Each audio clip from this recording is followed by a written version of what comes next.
Hello! Hi అండి. ఈరోజు ఈ వీడియో నేను ఒక ట్యూషన్ టీచర్‌గా మామూలుగా అందరూ స్కూల్లో లక్షల్లో ఫీజు కడతారు. కానీ ఒక ట్యూషన్ టీచర్‌కి ఒక నెలకి ఇచ్చే రూ. 1000, 2000 కోసం ఎన్ తల్లిదండ్రుల నుంచి ఎన్ని క్వెషన్సో తెలుగు నేర్పించండి, ఇంగ్లీష్ నేర్పించండి, హిందీ నేర్పించండి, హిందీ బేసిక్ లేదండి, మ్యాథ్స్ బేసిక్ లేదండి. స్కూల్లో మార్నింగ్ 9 టు ఈవినింగ్ 4:00 వరకు స్పెండ్ చేసే పిల్లలు ఎంతలాగా నేర్చుకుంటారు. అక్కడ మీరు ఫీజ్ పే చేసేదేంటిది. ఇక్కడ ట్యూషన్‌కొచ్చేసరికి అది రావట్లేదు, ఇది రావట్లేదు అంటే ఇప్పుడు ప్రెజెంట్ ఉన్న జనరేషన్‌లో మ్యాథ్స్ కంటే గూడా ఎక్కువగా ప్రతి పిల్లల్లో నేను అబ్జర్వ్ చేసిందేంటంటే తెలుగు మెయిన్ ప్రాబ్లమ్. బేసిక్‌గా అట్‌లీస్ట్ ఒక తెలుగు వర్ణమాల ప్రాపర్‌గా రాయలేని సిట్యుయేషన్‌లో ఉన్నారు. ఒకవేళ రాసిన వాళ్ళకైనా సరే తెలుగులో అచ్చులు అంటే 3 డిఫరెంట్ వేస్‌గా తెలుగు వర్ణమాలని మనం డివైడ్ చేశామని, అందులో అచ్చులు, హల్లులు, ఉభయాక్షరాలు అని 3 విధాలుగా ఉన్నాయని గూడా ఎవరికీ తెలీదు. ఒకవేళ వర్ణమాల వచ్చినా గూడా ఈ పిల్లల పరిస్థితి ఎలా ఉందంటే, ఒక లెటర్‌ని ఇంకొక లెటర్‌ని జాయిన్ చేసి పలికేలాగా లేదు. ప్రతి పిల్లల్లో స్కూల్లో ఫ్రెండ్లీ టీచర్ అని స్కూల్లో భయం లేకుండా పోయింది పిల్లలకి. ఇక ట్యూషన్‌కొచ్చేసరికి ప్రతీదీ డౌటే. పిల్లలు తెలుగు తీసినా డౌటే, హిందీ, తెలుగు అయితే అట్‌లీస్ట్ మినిమమ్ బేసిక్ పలకడం గూడా రాలేని సిట్యుయేషన్‌లో ఉన్నారు పిల్లలు. మ్యాథ్స్ కాన్సెప్ట్స్ ఎలా నేర్చుకుంటున్నారు అనేది నాకొక ఐడియా గూడా నాకు తెలియట్లేదు. నిన్న నేను ట్యూషన్‌లో నేను అబ్జర్వ్ చేసింది ఏంటంటే, ఒక పిల్లాడు ఆల్మోస్ట్ సెవెంత్ క్లాస్ అబ్బాయి ఒక bird mass rule BODMAS bird mass rule అంటే ఏంటి అని తెలియని సిట్యుయేషన్‌లో ఉన్నారు తెలుసా అండి మీకు? యాక్చువల్‌గా బోర్డ్ మాస్ రూల్ తెలియలేదంటే కూడా DMAS తెలియాలి కదా! Division, multiplication, addition, subtraction at least ఇది తెలిసేలాగా కూడా ఉండాలి. 40 - 10 + 10 అంటే ఈ ప్రాబ్లమ్‌కి సెవెంత్ క్లాస్ పిల్లాడు ఆన్సర్ అలా అని నేను అందరూ అలాగే ఉన్నారని చెప్పలేను. కానీ మాక్సిమం 50% ఇంట్లో వల్ల, లేదంటే ఈ ఫోన్స్ యూజ్ చేయడం వల్ల, దేని గురించి అనేది నేను చెప్పలేను. కానీ పిల్లలలో కాన్సంట్రేషన్ లేదు. ఎంతసేపు ట్యూషన్ టీచర్ అని ఇది మినిమమ్ ఈజీగా 40 + 10 50 ఎవ్వరైనా సరే -10 అని చెప్పేసి ఈజీగా 40 ఇదిలాగా చెప్పేయొచ్చు. దీనికి ఆ అబ్బాయి రాసిన ఆన్సరు 15. 15 ఎలా వచ్చింది అంటే నాకు అదే వచ్చింది టీచర్. సెవెంత్ క్లాస్ అబ్బాయి. ఏ ట్యూషన్ టీచర్ అయినా ఒకవేళ నువ్వు స్కూల్‌కెళ్ళి నేర్చుకున్న దాంట్లో ఇప్పుడు ఒకరోజు ఒక లెసన్ ఫినిష్ చేశారు. ఆ లెసన్‌కి సంబంధించిన దాంట్లో ఒక 2, 3 డౌట్స్ ఉన్నాయి. ఆ డౌట్స్ గురించి మీరు ఎక్స్‌ప్లెయిన్ చేయండి అంటే ఓకే. అది గాకుండా నీకు అట్‌లీస్ట్ ఆ స్కూల్‌లో నువ్వు లెసన్ చెప్పారు టీచరు. ఏ వర్డ్ కనీసం దీర్ఘాలు లేని ఒకవేళ చదువు అంటే ఇక్కడ పెద్దగా ఏమొచ్చిందండి? దాకొమ్మిస్తే దు, వాకొమ్మిస్తే వు. ఇట్లాంటి చిన్న చిన్న పదాలు గూడా చదవలేని వాళ్ళు ఎంతోమందున్నారు. టేబుల్స్ ఉన్నాయి గదండీ! టేబుల్స్ అనేవి మనం ఈజీగా పిల్లలు రాయమంటే రాస్తున్నారు. అంటే ఇప్పుడు 2 1 2, 2 2 4 అంటే కౌంట్ జేసుకొని రాస్తున్నారా? ఎట్లా రాస్తున్నారు అనేది నాకు తెలీదు. ఒకవేళ ఇదే టేబుల్‌ని నేను రివర్స్‌లో రాయమని చెప్తాను. 2 10 20, 2 9 18 ఇదిలాగా నేను రాయమని చెప్తాను. ఇదిలాగా రాయమని చెప్పినప్పుడు ఇట్లా ఈజీగా రాసేసిన పిల్లలు నార్మల్ ఆర్డర్‌లో రివర్స్‌లో ఆర్డర్ వచ్చేసరికి అసలు రాయలేకపోతున్నారు. మహా అంటే ఒక 2 టేబుల్ రాస్తారు, 3 టేబుల్ రాస్తారు.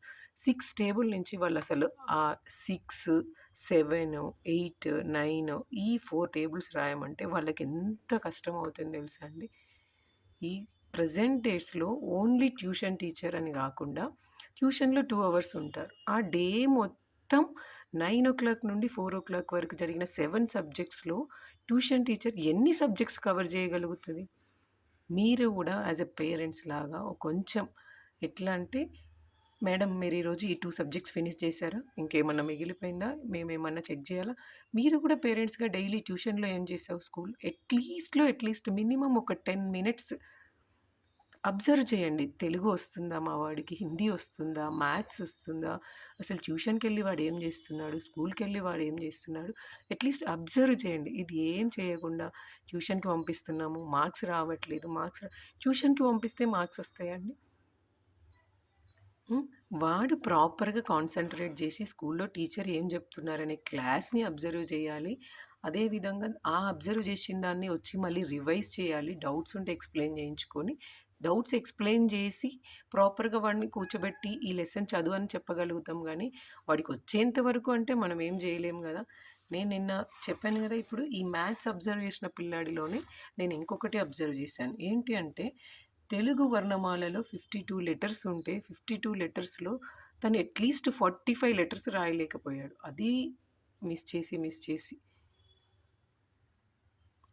మాక్సిమం ప్రాబ్లమ్ తెలుగులోనే ఉందండి. మ్యాథ్స్ ఒకలాగా ఉంది పర్లేదు. కానీ పిల్లలు ట్యూషన్ అనేసరికి లక్షల ఫీజులు కట్టి స్కూల్లో ఎళ్లి క్వెషన్ చేయలేనిది చాలా బాధతో నేను ఈ వీడియో చేస్తున్నానండి. అసలు ఈ వీడియో చెయ్యాలి, యూట్యూబ్ చెయ్యాలి ఇదిలాగా కాదు. నేను యాస్ ఎ ట్యూషన్ టీచర్‌లాగా ఒక బుక్ వర్ణమాల అని, గుణింతపు గుర్తులని ఎట్లా తెలుగు వర్డ్స్‌ని చూడండి. క ప్లస్ ఆ, క అంటే ఇదిలాగా ఉన్నప్పుడు బేసిక్ వచ్చేసి క ప్లస్ ఆ కా దీర్ఘం, క ప్లస్ ఈ గుడి వస్తుంది అని మనకు ఉన్న ఫస్ట్ క్లాస్, సెకండ్ క్లాస్‌లో నేర్పిస్తారు. ఒత్తులు. ఒత్తులలో 3 టైప్స్ ఉంటాయండి. 3 టైప్స్‌లో అంటే తలకట్టు తీసేస్తే ఒత్తులు, రూపం మారే ఒత్తులు, రూపం మారని ఒత్తులు 3 విధాలుగా ఉంటాయి ఈ ఉన్న ఒత్తులలో. కనీసం ఈ ఈ ఒత్తులు వచ్చి ఉండి, ఈ గుణింతపు గుర్తులు వచ్చి ఉంటే బేసిక్‌గా మనం పలుకుతున్నప్పుడు ఎలా పలుకుతున్నామో ఇప్పుడు ఒకటి ఉంది. ఏది ఇప్పుడు ఎగ్జాంపుల్ ఒకటి తీసుకుందాం. బొమ్మ, బొమ్మ, బొమ్మ అన్నప్పుడు మనకేమేం సౌండ్స్ అబ్జర్వ్ చేస్తున్నామండి?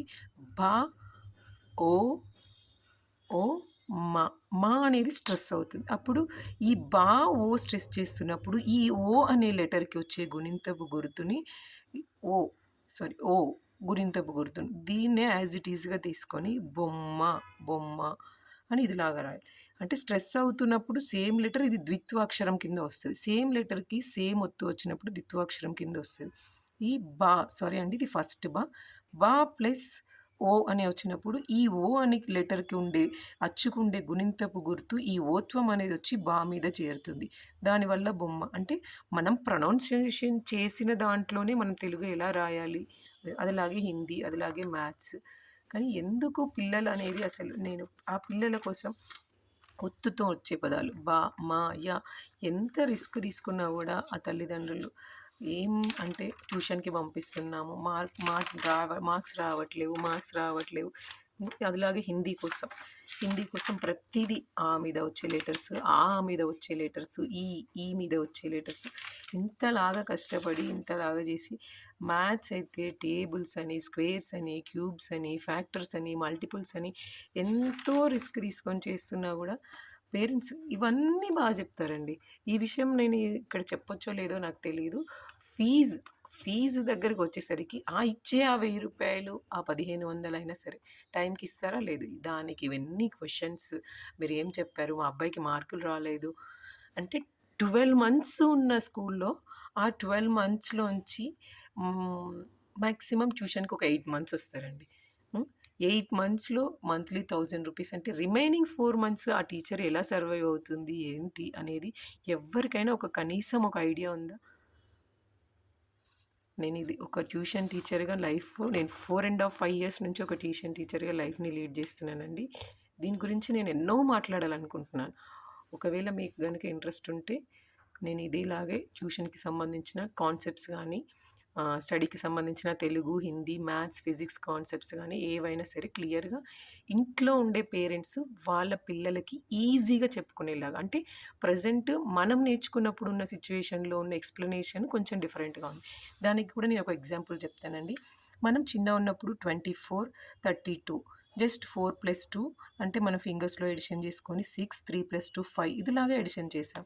కానీ ఇప్పుడు స్కూల్స్‌కొచ్చేసరికి ఏం చెప్తున్నారంటే ఫస్ట్ వచ్చేసి మనకి దీన్ని ఎడిషన్ అని వాళ్ళకి క్లియర్‌గా అర్థమయ్యేలాగా చెప్పిన తర్వాత ఫస్ట్ వచ్చేసి ఎడిషన్ చేయాలి అంటే మన దగ్గర 2 నంబర్స్ ఉండాలి.